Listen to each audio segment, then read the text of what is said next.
All right. Welcome to the first talk of the second session of the morning. And it's going to be given by Professor Adhip Agarwala of IIT Kanpur. And he's going to tell us about the field-driven physics of a Kitaev magnet. Now, he said he understands that people are very tired. This is the end of the conference. It's been emotionally, mentally exhausting. So he has a special treat planned for if anybody falls asleep. And I want to see this. So please, one of you fall asleep. Nothing, I will just make them sing. Okay, so so welcome. Thanks Ganpathy, and then, as all of you know, I'm Adhip, and welcome to the penultimate talk of the full conference. I'm going to talk about field-driven physics of a Kitaev magnet. Since this is a workshop which has a school as well as a conference component, please feel free to interject at any point. I will try to answer the questions which come on the way. So let me start by pointing out who the work has been done with. The main player is actually Feng Shi, who is a fantastic graduate student at Ohio, and then in collaboration with Shubhro, who is here, and Nandini at Ohio. These are the two manuscripts on which most of what I will talk about is based upon. So let's first ask by what is a Kitaev magnet? And a Kitaev magnet belongs to a class of systems which are called frustrated systems. Okay, so what is a frustrated system? Forget quantum mechanics for once. Just think of classical spins. And these classical spins are on some lattice. Imagine on a triangular motive.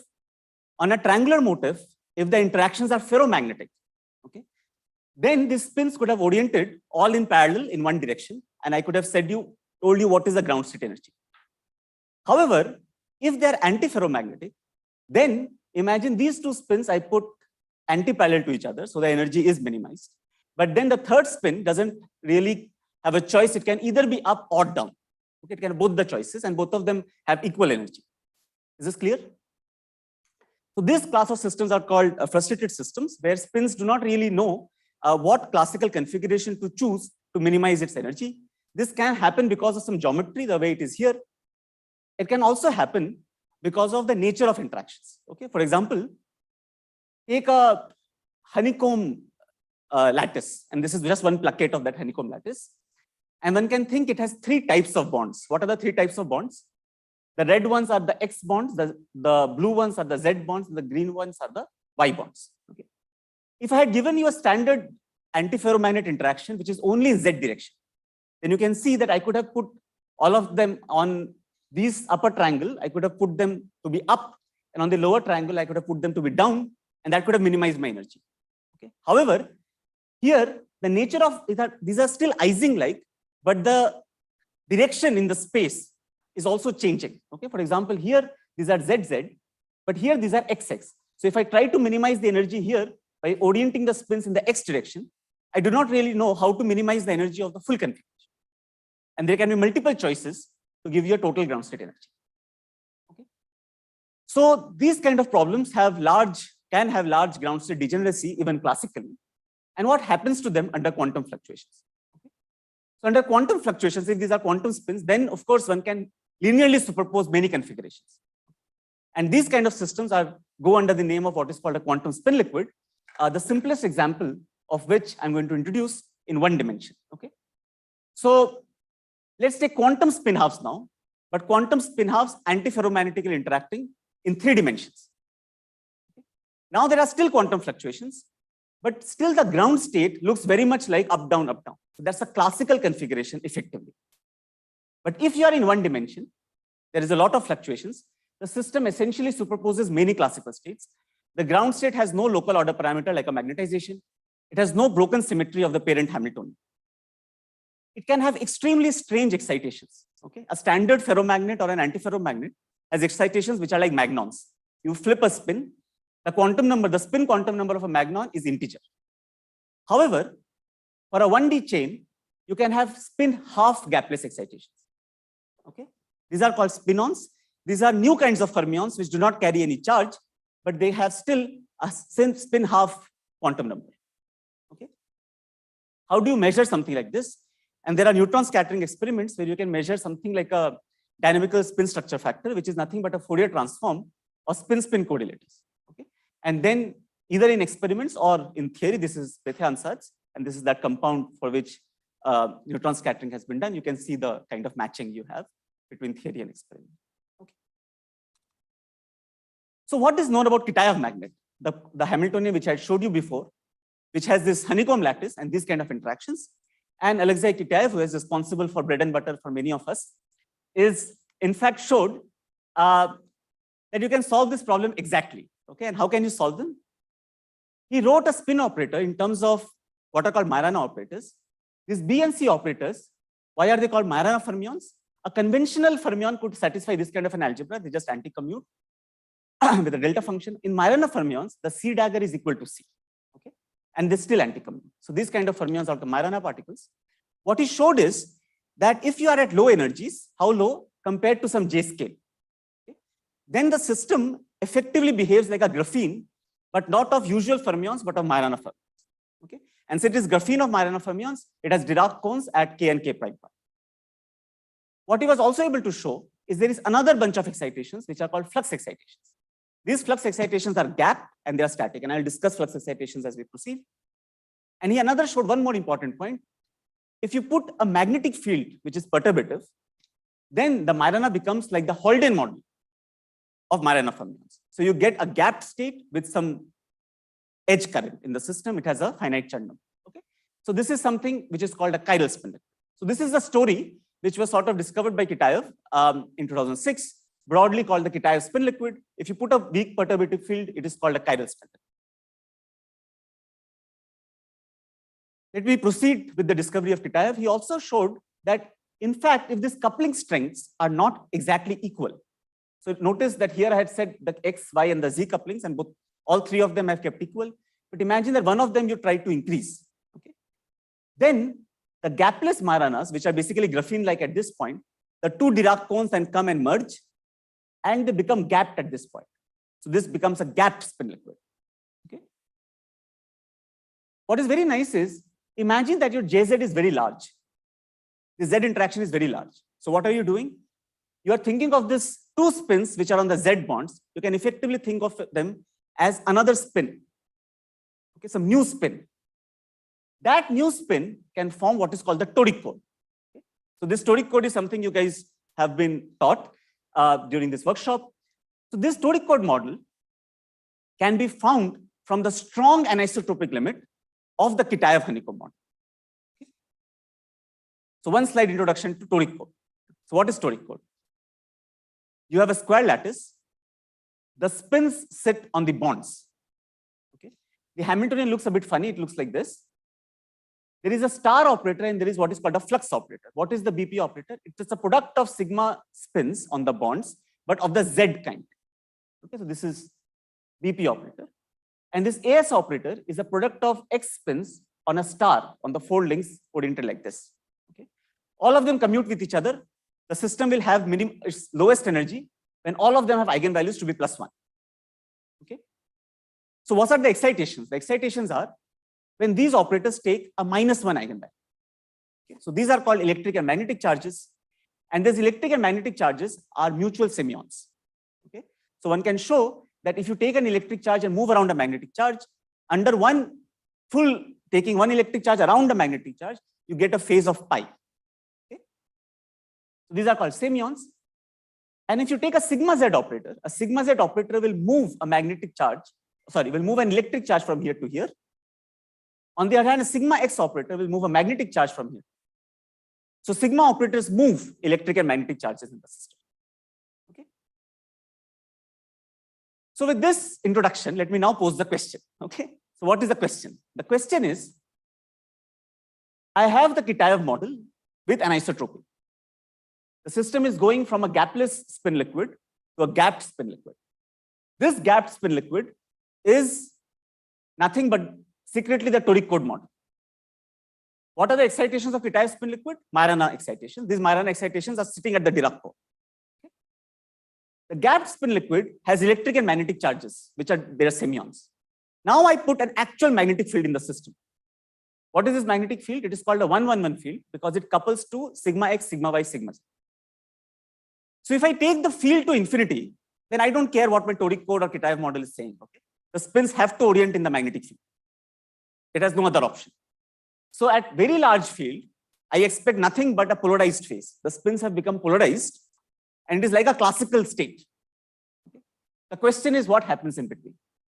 Okay? The question is, how does a spin liquid, whether it's the gapless one, whether it's the gapped one, Kitaev already showed that the gapless spin liquid under a perturbative field opens a chiral spin liquid. What happens to these phases, which we have some analytical understanding of?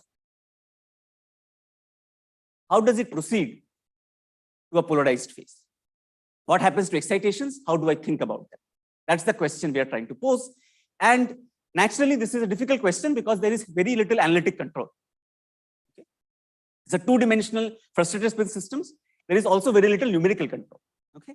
So what do? You do what all of us do, which is use whatever tools at hand to solve the problem. Okay, so that's what we're going to do. So that's the, let me put out the outline now. So I have to set up the stage. I've introduced to you what the toric code is, the Kitaev spin liquid is, and what is the question. What I'm going to do now is to first present to you what we find in terms of the overall phase diagram of the system. I'm then going to point out that are there diagnostics in the system, just like the neutron scattering for the 1D spin chain, are there diagnostics which can tell you what exact kind of an anion you're looking at. Then I am going to convince you that there is in fact an operator and a generalization of neutron scattering, which you can do here to figure out some anions of the system. Okay. So let's proceed.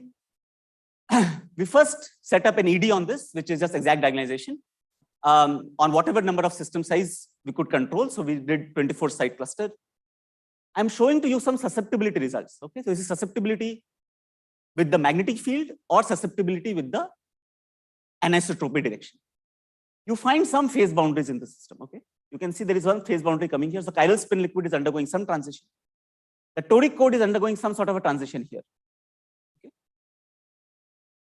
The kind of picture which seems to emerge, and you have to be very kind when you look at these phase diagrams. Okay, then you will see that there is one sort of a boundary which is appearing here. This is the polarized phase appearing in the last region. Here, something intermediate seems to open up. This in the literature is extremely controversial. People try to argue that this is actually a Fermi surface which is opening up. Some people argue it is actually a gapped phase. Okay. The chiral spin liquid is here.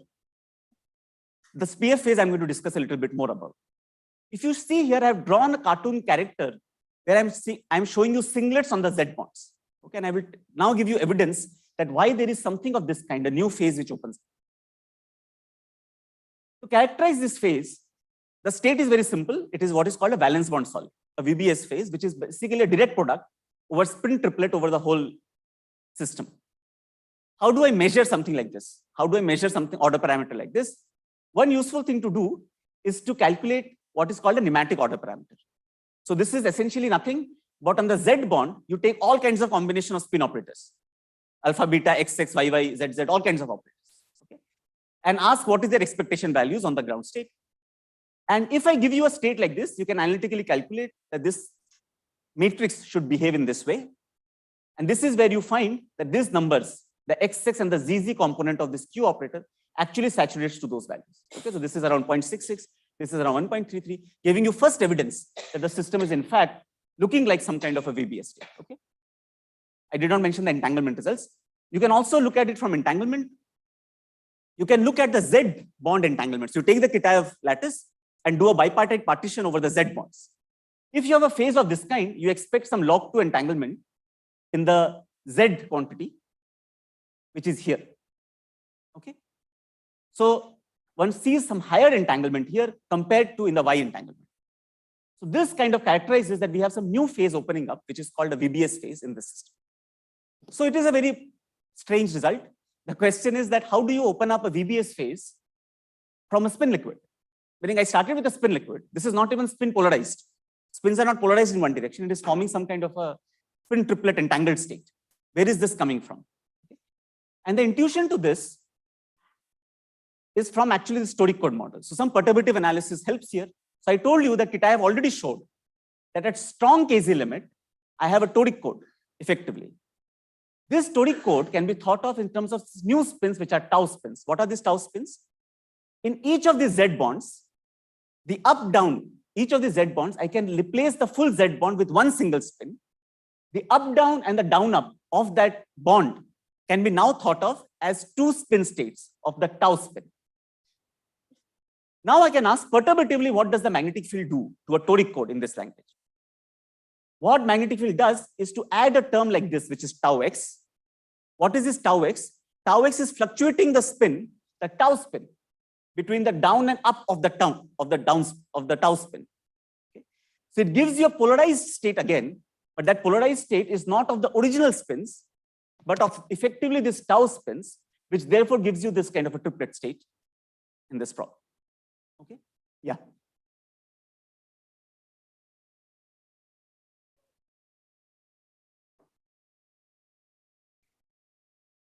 Absolutely.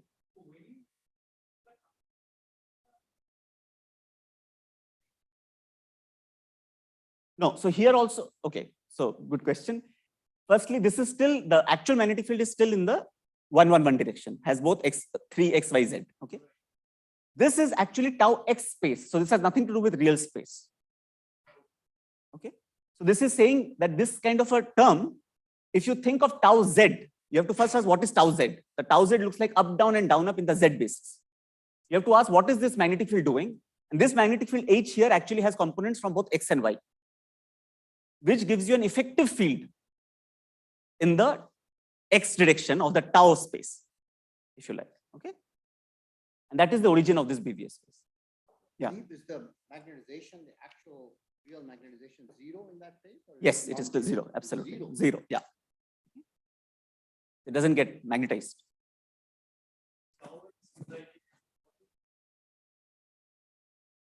Maybe one can think of it as a quarter. Yeah. Okay, good. Yes.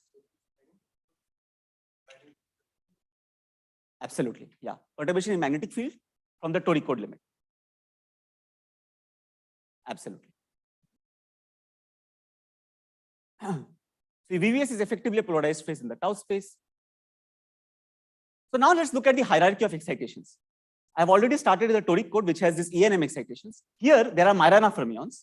These Majorana fermions are gapping out. So somewhere these Majorana fermions and these ENM charges have to start talking to each other. Okay. And in the polarized phase, I of course have magnons. Okay. So somehow these charges have to combine to give you magnons in the system. Okay. So what do we call this to be a primordial fluid? Here's a statement where all these charges are starting to mix. Okay. So I have these different limits where I understand the charges very well, but here in some central region, they are starting to mix. So the question is, can I see some signatures of this? Okay. So let me go to the next part of the talk.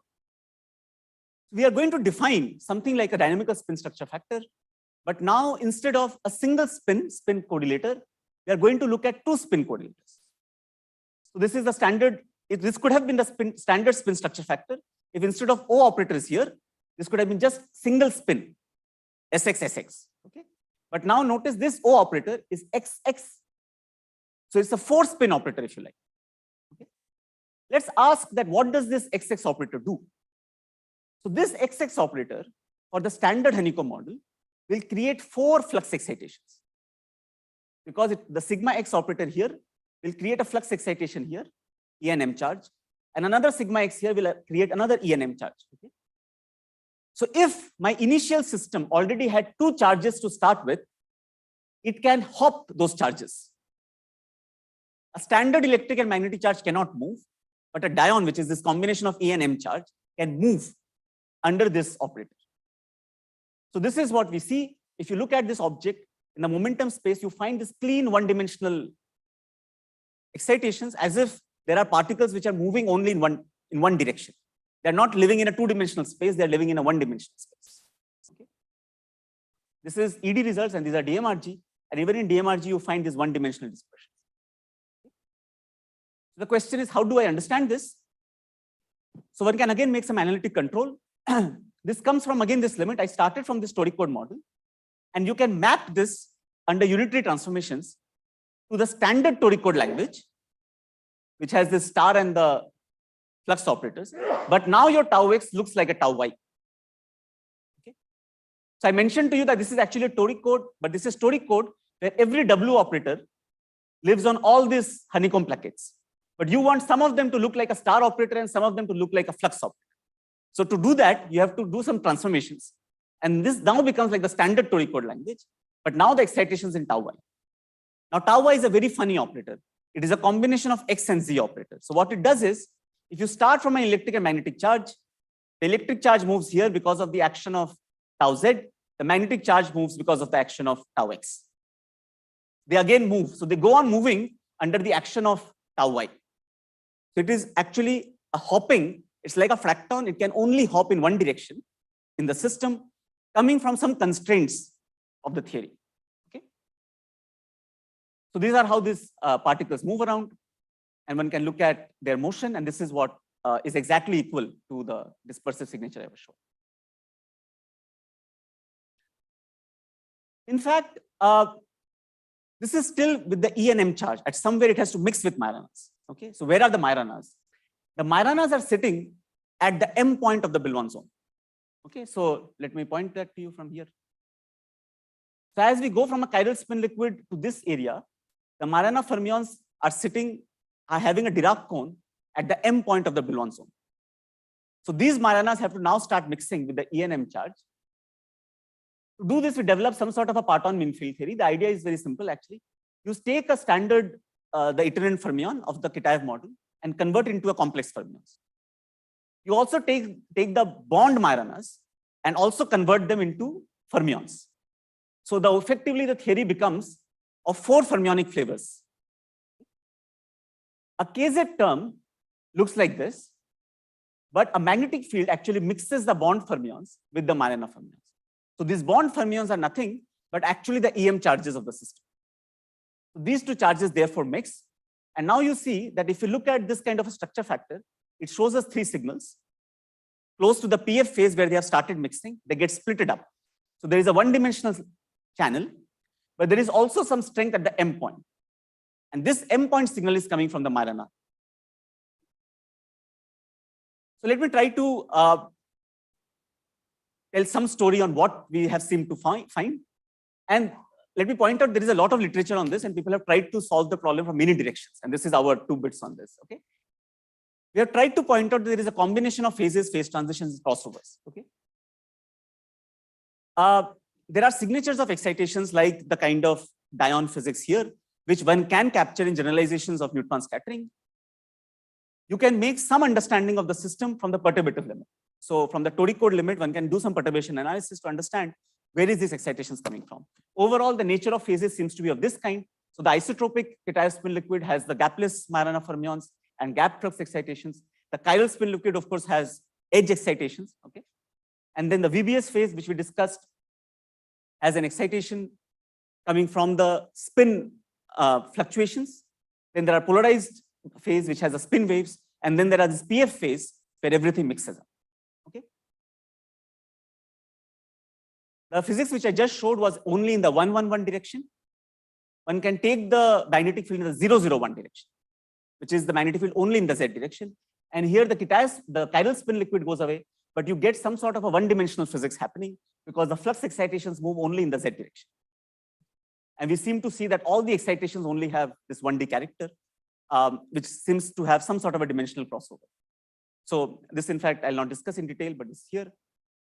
So let me try to point out some of the open questions in the field.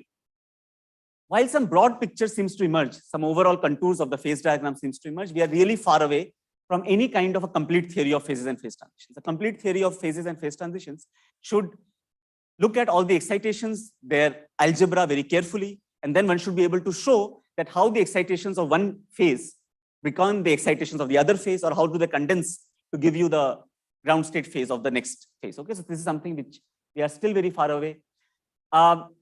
In particular, it will be interesting to ask that what kind of instabilities drive these excitations, and can the phase itself change because of the condensate of these excitations? Okay, this is something which is, and similarly, are there experimental probes, the one which we pointed out, but are there maybe more generalizations of neutron scattering which can give you some of these cleaner signatures of this excitation?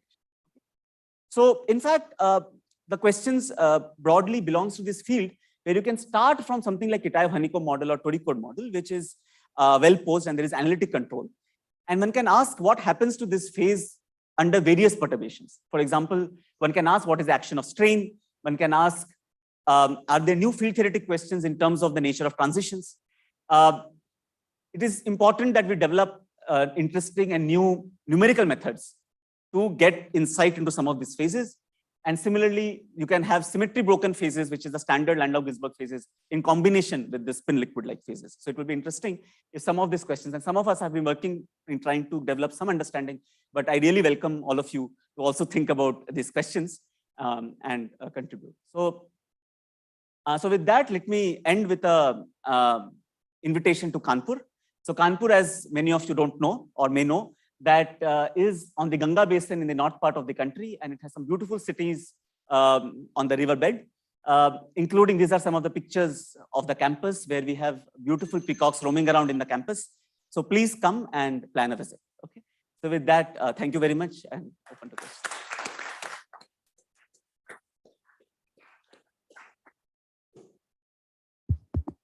Very disappointing. Nobody fell asleep.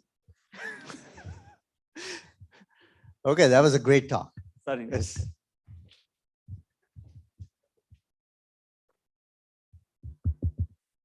Adhip, can I call this a quadrupolar phase? I mean, this looks like, just quadrupoles, right? It's like patches of quadrupoles all over the place, lattice of quadrupoles, no? Maybe, yeah, maybe that's way of thinking about it. When I have not really thought about quadrupolar phases, but you have to teach me. So then there is potentially, maybe it can be called. That's why there is no spin. The spin expectation value is 0. The expectation value only is for quadrupoles. The second thing is that when you get this 1D strife phase, then the entanglement entropy being drawn in along these lines and transverse to the lines, have you studied how different are they? Absolutely. So that was the Z bond and the Y bond entanglement. So I was showing that the system.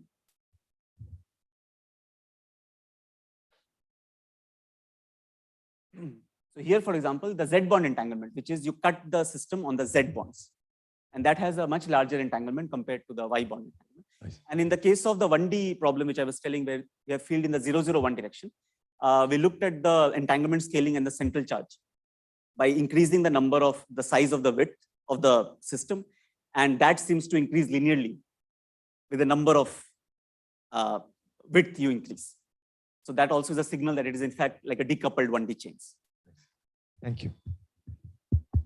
I have a couple of questions. If you go back to the phase diagram. Yeah. Yeah.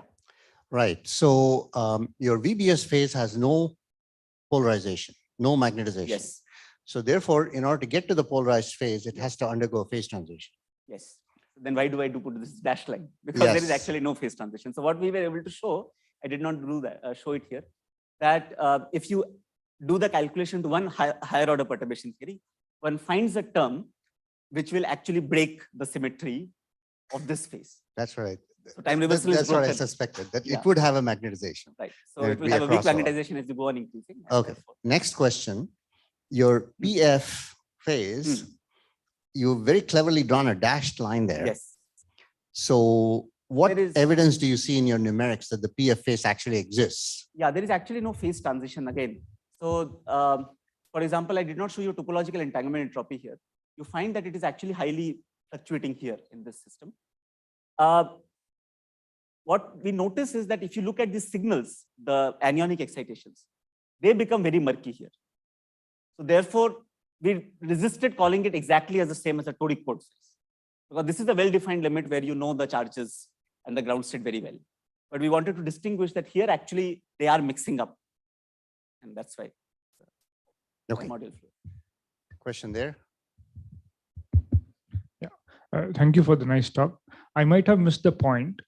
What really happens in the EM and Majoranas interact in the PF phase? Right. So what happens is that notice that the toric code, let me go to that. Yeah. So the toric code itself has E, the M charge, and a combination of E and M charge. Okay? Now, what I was trying to show here is that a standard electric charge and a standard magnetic charge under such an action will not be able to move, because if you put this operator, it will create more and more magnetic charges. Okay. So that is what is called a confined excitation, meaning you take an excitation, but you cannot really move it without creating more, without requiring more energy. On the other hand, an EM excitation by itself can actually move. So it starts dispersing. Okay?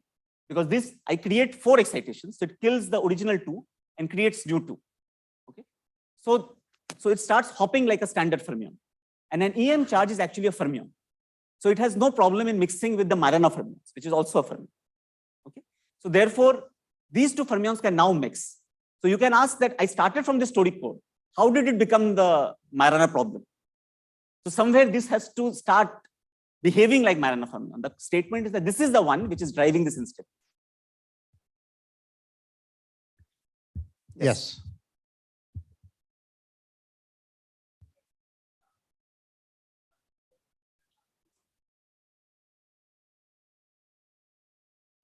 So that RBB phase is a kind of polarized phase in the tau space. So Yeah, the VBS phase, yes. yeah, sorry. So is it like there is a smooth transition when you change that magnetic field, that is tau space become a real space? Absolutely. So let me explain that argument a bit more. Okay. So this phase, you have to ask that polarized phase breaks time reversal symmetry, right? In this way, this does not. So one has to ask that, okay, how, if I just naively think about it that way, then ideally there should be a phase transition because I've broken a symmetry somewhere and I'm not broken. So if I can show you that the Hamiltonian here in some higher order already breaks that symmetry, which you were assuming to be breaking here, then this cannot be a phase transition. It's like saying I take an Ising model, I put small magnetic field. Then the system will go from a paramagnet to a ferromagnet phase without undergoing a phase transition. So it's like that. So at higher order, there is already a term which breaks the symmetry, which is required. Other questions?